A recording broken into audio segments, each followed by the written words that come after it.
Hello friends. तो आज का ये वीडियो एक डिमांडिंग वीडियो। तो मेरे पास एक भाई ने कमेंट किया था कि सर आप हाई ब्लड प्रेशर के बारे में बताइए। वैसे तो मैंने ब्लड प्रेशर पे वीडियो बना रखी है, मैंने उसमें आपको मेडिकेशन बताई कि ब्लड प्रेशर में कौन सी दवाइयाँ वो यूज़ की जाती हैं, और मैंने एक वीडियो में ये भी बताया कि लो ब्लड प्रेशर में कौन सी मेडिसिन यूज़ की जाती हैं। और आज की वीडियो हम डिटेल में डिस्कस करने वाले हैं हाई ब्लड प्रेशर के बारे में, आखिरकार क्या मेडिकेशन ट्रीटमेंट जो चलाया जाता है हाई ब्लड प्रेशर वाली कंडीशन में। तो आज की वीडियो में डिस्कस करने वाले। तो चलिए फिर आज का अपना वीडियो स्टार्ट करते हैं। तो वैसे तो मैंने आपको बताया कि ब्लड प्रेशर होता है क्या, मैंने अपनी पिछली वीडियो में बताया। अगर आपने वो वीडियोस नहीं देखी तो आप उनको जाके देख सकते हैं। तो यहाँ पे देखिए, मैं आपको नॉर्मल भाषा में समझाना चाहूँगा। जो हमारी ब्लड की आर्टरीज या वेन्स होती हैं, तो उनमें जो ब्लड फ्लो कर रहा होता है, तो उनमें जो हमारी वेन्स पे प्रेशर लगता है वही हमारी ब्लड का प्रेशर होता है। और अगर हम बात करें इसकी नॉर्मल रेंजेस की, तो जो नॉर्मल पर्सन का जो ब्लड प्रेशर होता है वो होता है 120/80 mmHg, जो कि उसकी एक ऐसा यूनिट होती है। और अगर बात करें हाइपर टेंशन, जब बीपी इंक्रीज हो जाता है तो उस कंडीशन को हाइपर टेंशन बोलते हैं। तो उसमें क्या होता है, जो ब्लड प्रेशर 140/90 से ऊपर या चला जाता है। फिर जो नेक्स्ट है वो हमारा hypotension. Hypo means blood pressure कम हो जाना, उसको हम हाइपोटेंशन बोलते हैं। अगर ब्लड प्रेशर 90/60 से नीचे चला जाता है तो उस कंडीशन में हाइपोटेंशन वाली कंडीशन है प्रोड्यूस हो जाती है। तो चलिए अब हम बात कर लेते हैं इसके कॉजेस के बारे में, आखिर क्या क्या कारण होते हैं ब्लड प्रेशर हाई होने के। तो जो हमारा सबसे पहला रीज़न है वो हमारा ओवरवेट एक ऐसी कंडीशन होती है जब यहाँ पे किसी भी बंदे का वजन ज़रूरत से ज़्यादा हो जाता है, जिसको हम ओवरवेट वाली कंडीशन में रखते हैं। तो उसमें क्या होता है कि कोलेस्ट्रॉल के जमा होने के काफ़ी ज़्यादा चांसेस हो जाते हैं, जिसकी वजह से ब्लड प्रेशर वो इंक्रीज हो जाता है। फिर जो नेक्स्ट है वो हमारा टू साल्ट इंटेक, जो कि काफ़ी बड़ा रीज़न है। अगर कोई भी व्यक्ति नमक ज़रूरत से ज़्यादा खाता है तो उस कंडीशन में ब्लड प्रेशर बढ़ने के चांसेस काफ़ी ज़्यादा होते हैं, क्योंकि जो साल्ट होता है वो एक तरह के ऐसा इंग्रेडिएंट होता है जो कि वाटर को हमारी बॉडी में स्टोर करता है, जिससे कि जो बॉडी में ब्लड का वॉल्यूम ऑफ इंक्रीज हो जाता है, तो उसकी वजह से ब्लड प्रेशर वो इंक्रीज हो जाता है। फिर जो नेक्स्ट है वो हमारा एल्कोहल, जो कि एल्कोहलिक पर्सन होते हैं तो उनमें भी ब्लड प्रेशर वाली समस्या काफ़ी ज़्यादा होती है। फिर जो नेक्स्ट है वो हमारा स्मोकर, कोई भी व्यक्ति स्मोक ज़्यादा करता है तो उस कंडीशन में भी उसको ब्लड प्रेशर वाले चांसेस काफ़ी ज़्यादा होते हैं। फिर जो नेक्स्ट है वो हमारा डिस्टर्ब्ड स्लीप, जो कि काफ़ी बड़ा मेन रीज़न है। कोई भी अगर ज़्यादा लंबे समय तक काम करता है और उसको प्रॉपर नींद नहीं आती, या उसको कोई भी इंसोम्निया जैसी कंडीशन है, तब भी ये प्रॉब्लम प्रोड्यूस हो जाती है। तो ये भी एक बहुत बड़ा रीज़न होता है ब्लड प्रेशर बढ़ने का। फिर जो नेक्स्ट है वो हमारा टेंशन, और कोई भी डिप्रेशन में ज़्यादा रहता है, उसको एंग्जाइटी जैसी कंडीशन रहती है, तो उस कंडीशन में ब्लड प्रेशर बढ़ने के चांसेस काफ़ी ज़्यादा होते हैं। तो ये थे कुछ रीज़न जिसकी वजह से ब्लड प्रेशर अप डाउन होता है। वैसे तो और भी काफ़ी सारे रीजंस होते हैं, लेकिन जो सबसे ज़्यादा कॉमन है वो मैंने आपको आज बता दिए हैं। चलिए अब हम बात कर लेते हैं इसके कुछ सिम्टम्स के बारे में, आखिर क्या क्या सिम्टम्स है जो आपको देखने को मिल सकते हैं किसी भी व्यक्ति की ब्लड प्रेशर जब बढ़ जाता है तो उस कंडीशन में। तो जो हमारा सबसे पहला सिम्टम जो कि काफ़ी ज़्यादा कॉमन है, सर में दर्द होना, जिसको हम हेडेक बोलते हैं। तो ये कंडीशन है जो कि सबसे पहले प्रोड्यूस होती है हाई बीपी वाली कंडीशन में। फिर जो नेक्स्ट है वो हमारा नौशिया, उसको उल्टियाँ हो सकती हैं या उसको उल्टियाँ जैसी कंडीशन क्रिएट हो सकती है, जिसको हम नौशिया बोलते हैं। जिम बचना जैसी कंडीशन भी क्रिएट हो सकती है। फिर जो नेक्स्ट वो हमारा नर्वसनेस, की उसको अचानक से घबराहट सी होने लगेगी, ये भी एक बहुत बड़ा रीज़न होता है। फिर जो नेक्स्ट हमारा डिजीनेस, उसको चक्कर आएंगे, उसको एकदम घबराहट सी फील होगी, बेचैनी सी फील होगी। तो ये कुछ बहुत ही जो मेन रीजंस होते हैं, बहुत ही मेन सिम्टम्स होते हैं हाई ब्लड प्रेशर वाली कंडीशन के। फिर जो नेक्स्ट वो हमारा ब्रीथिंग प्रॉब्लम, उसको सांस लेने में काफ़ी ज़्यादा तकलीफ हो सकती है। तो ये तो कुछ सिम्टम जो कि आपको किसी भी पेशेंट में जिसका ब्लड प्रेशर इंक्रीज हो गया तो उसमें नॉर्मली देखने को मिल सकते हैं। तो चलिए अब हम बात कर लेते हैं कुछ हाई बीपी के स्टेजेस के बारे में। तो जो हमारी सबसे पहली स्टेज है वो हम कह सकते हैं वो एक तरह की स्टार्टिंग स्टेज होती है। तो उस कंडीशन में क्या होता है कि पेशेंट का जो ब्लड प्रेशर अगर 130 और 139 के बीच में आ रहा है, जो कि हमारा सिस्टोलिक ब्लड प्रेशर होता है, और जो डायसिस्टोलिक होता है अगर वो 80 से 89 के बीच में आ रहा है, तो वो एक हमारी स्टार्टिंग स्टेज होती है ब्लड प्रेशर की।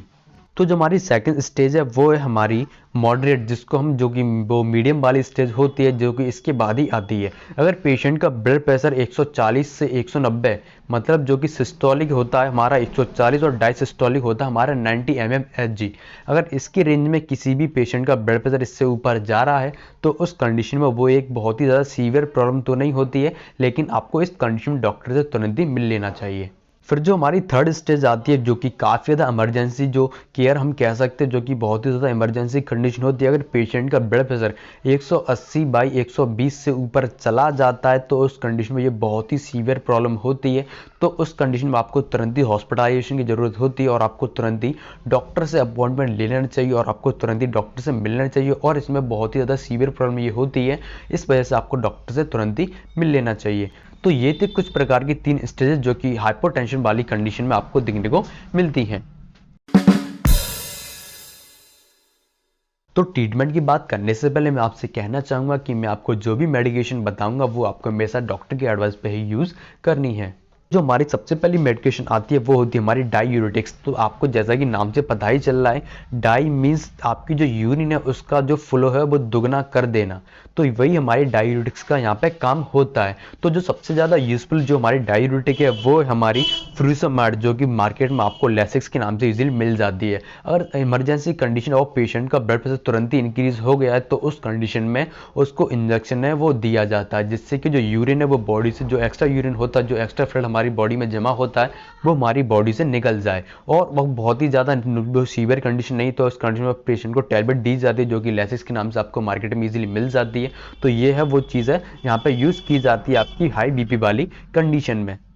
तो फिर जो नेक्स्ट है वो आती है हमारी कुछ बीटा ब्लॉकर्स ड्रग, जो कि बीटा ब्लॉकर्स है जो कि काफ़ी ज़्यादा प्रिस्क्राइब की जाती हैं आपकी ब्लड प्रेशर वाली कंडीशन में। तो ब्लड प्रेशर वाली कंडीशन में होता क्या है कि जो हमारा हार्ट है बहुत ही जल्दी से ब्लड को पंप करता है, बहुत ही तेज़ है जो बीट करता रहता है, बहुत ही जल्दी ब्लड को पंप करना होता है, क्योंकि जब बॉडी में जो फ्लड का अमाउंट है वो इंक्रीज हो जाता है। तो ये बीटा ब्लॉकर्स करते क्या जी, आपका जो हार्ट है तो उसकी बीट को स्लो करते हैं, उनको मतलब हार्ट से कहते हैं कि भाई थोड़ा धीरे धीरे पंप करो।